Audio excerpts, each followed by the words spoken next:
it doesn't, but the point is, you're giving up that control. Right now, if you vote to protect Crebilly, you're controlling your outcome with that property. You're choosing conservation.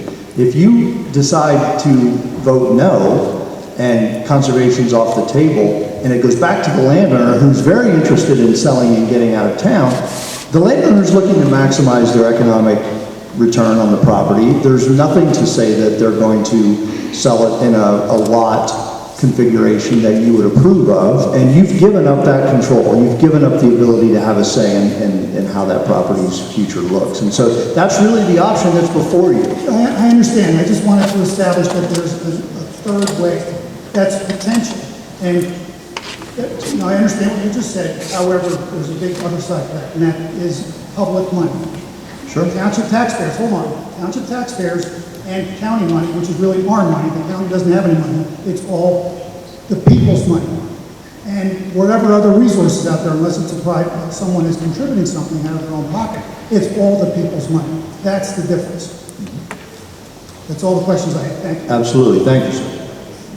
Okay, so it is about 8:58 according to my phone. We have 3 residents who are up. We'll take those 3 residents. Just be mindful that we scheduled for a hard stop at 9. We started a minute or 2 late, so, but please be mindful. We want to try and push through. And then I'll say one other thing. I'd just like to acknowledge Senator Kmita and Representative Herron, who are both here, because we're taking resident questions. You don't live in our fine township. Regrettably, we're not going to hear from you this evening, but we do have another one of these coming. So, I'm sorry, go ahead. Back to you, Westtown. I don't have a t-shirt this fight, but that's a question. Back to you, Westtown. From the Farms. I don't have a t-shirt in this fight, but I do have some questions. So, take this. Question for the gentleman from Natural Lands. You said, if I look at your design, this was kind of the first time I really examined it, the development is on the western side on New Street, is that correct?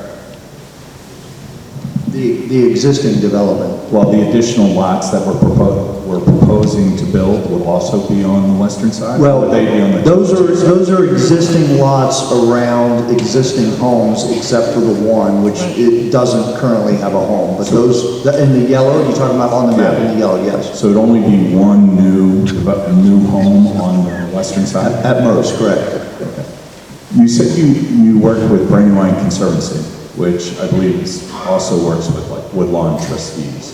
Part of their plans, historically, you had mentioned Brandywine Conservancy? Yeah, Brandywine helped with the cost of community services. So. Okay. Part of their plan had been, from a 202 perspective, is to trade 202 land to protect the brand over time. So I'm wondering from a design perspective, the parkland that's being proposed here is on 202, correct? It's closer to 202, but there's only a few places where it goes out to 202. You've got the church in the corner. You've got a section that goes out to the edge of the right-of-way at 202, and then you've got another. I think there's another privately owned lot, and then the other corner has the historic building. Okay. Do you know how much square footage, frontage, parkland would be on 202? I don't off the top of my head. What I'm curious about is, I think this would be the only park on 202 from here to Wilmington. Like, there's no other public land that I'm aware of from here to Wilmington that's facing 202. So from a strategy perspective of protecting the Brandywine, or protecting the 202, let's face it, is a highly developed commercial highway at this point. So I'm trying to understand, like, if whatever development we did do wouldn't be facing on the 202 side and protecting, like the gentleman just said, the historical aspects of the property and the pond, the stream, and the beauty of the overall property. Right, so again, we're not talking about development, we're talking about three existing homes, potential another one. But that's the private landowner's wishes and right to determine what they do with their property. I mean, we're not dictating that, we work with willing landowners. And so it made sense to say, you've got existing homes here, those can be sold off and remain in private ownership. The township is certainly welcome to buy that other undeveloped piece, but it's probably not in the cards given the conversation. And so really we focused on the undeveloped portion of the property that made the most sense from a township natural preserve area. Okay. Thank you. And development along 202, my understanding is, and again, folks at the township are more knowledgeable about this, but there are some real significant issues with developing there and ingress and egress issues because of the amount of traffic, and so it would require other potential roadways and things like that. But again, I don't know if... I would agree. Okay, thank you. Yep.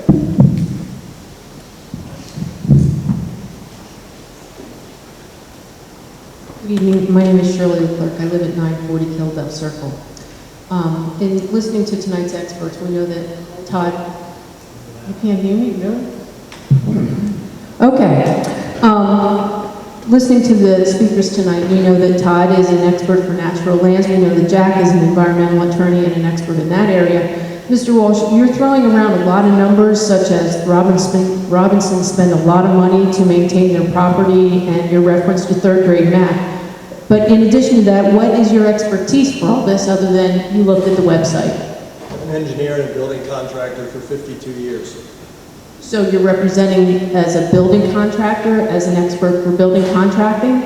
I think I have a little bit of knowledge as to what it costs to develop a property and what it costs to maintain a property, having done this for commercially and some residentially for the last 52 years.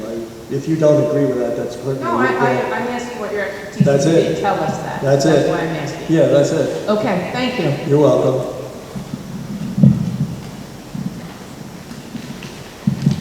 Hi. I'm Sue Mutter. I live on Jacqueline Drive in Westtown Township.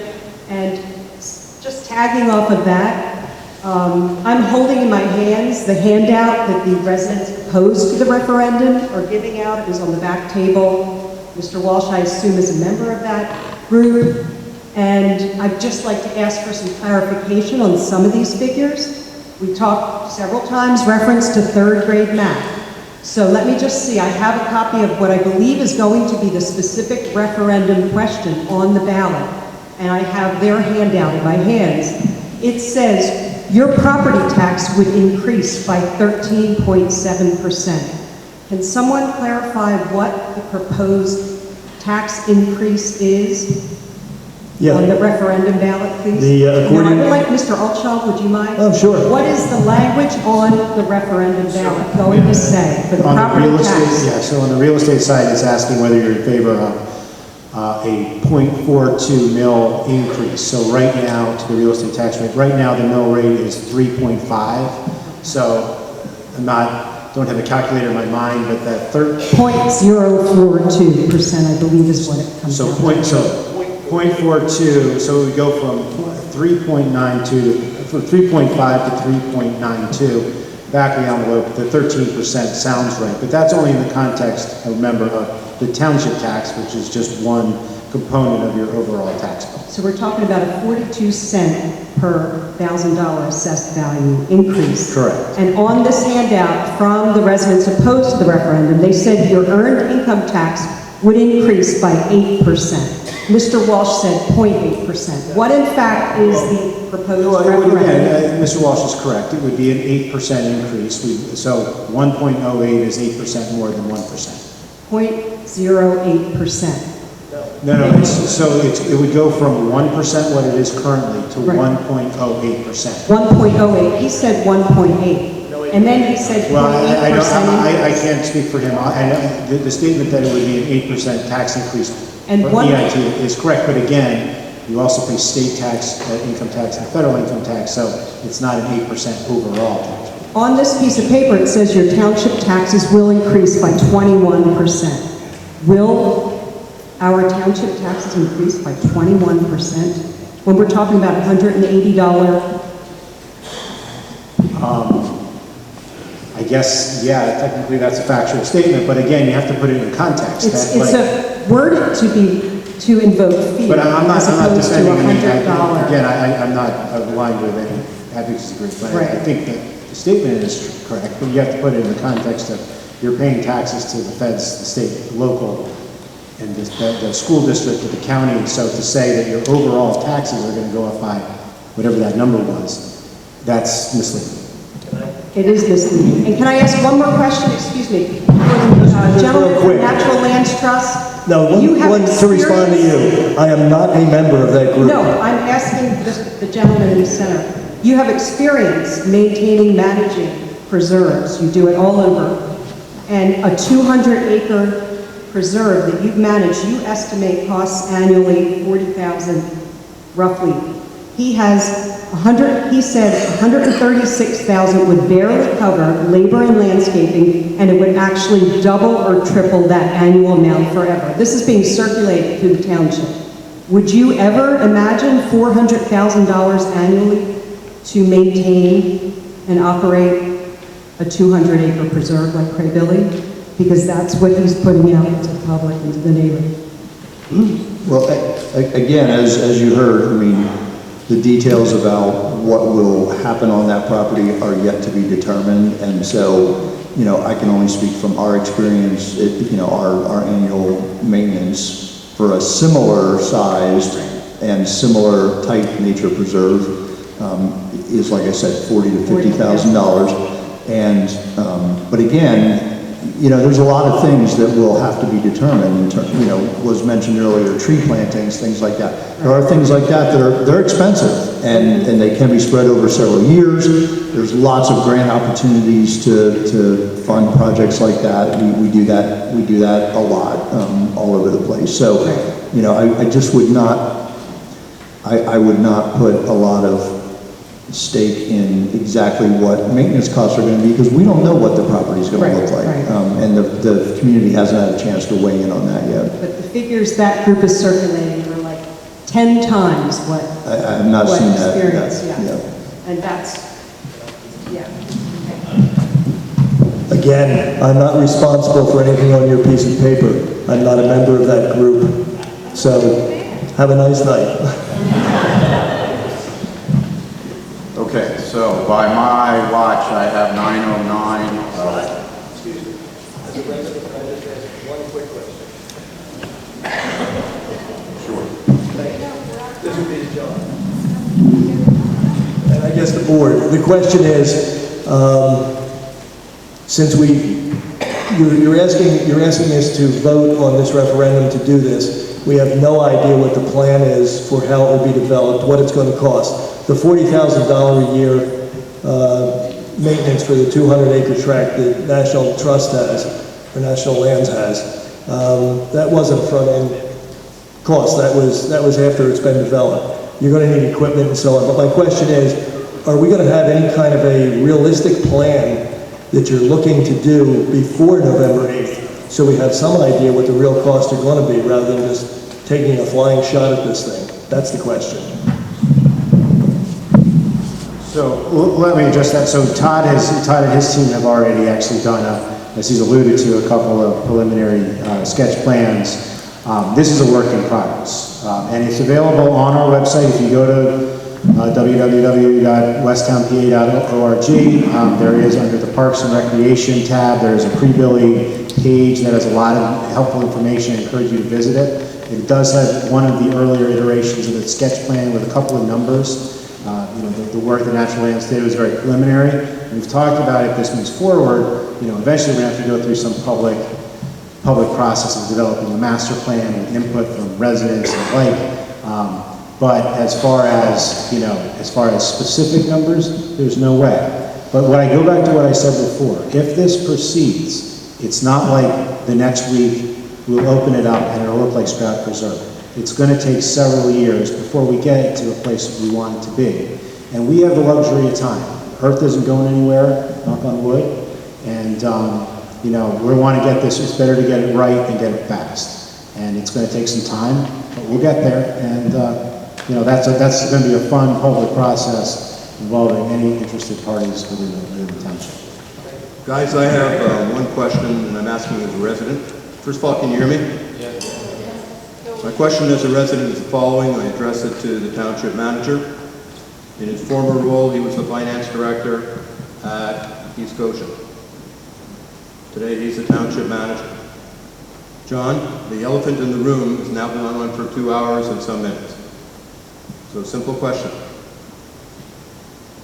Can this township afford acquiring Crebilly? So whether we have the financial capacity to do so, yes, we do. We have the reserves. We have the debt capacity, meaning that you know, we can afford additional debt. Albeit we would need a tax increase. So it's that simple question. Are you in favor? It goes back to this statement. Are you in favor of an increase in earned income tax and the real estate tax in order to acquire and maintain open space? And that's really the question of voting. As far as can we do it? Yeah, we do. Thank you. Okay, so that will conclude things. I want to thank everyone for coming out this evening. I want to point out, so the referendum process generally is very limited when it comes to second-class townships who are not home rule charter or not governed by home rule charter. And I won't get into all the geeky municipal law stuff about it.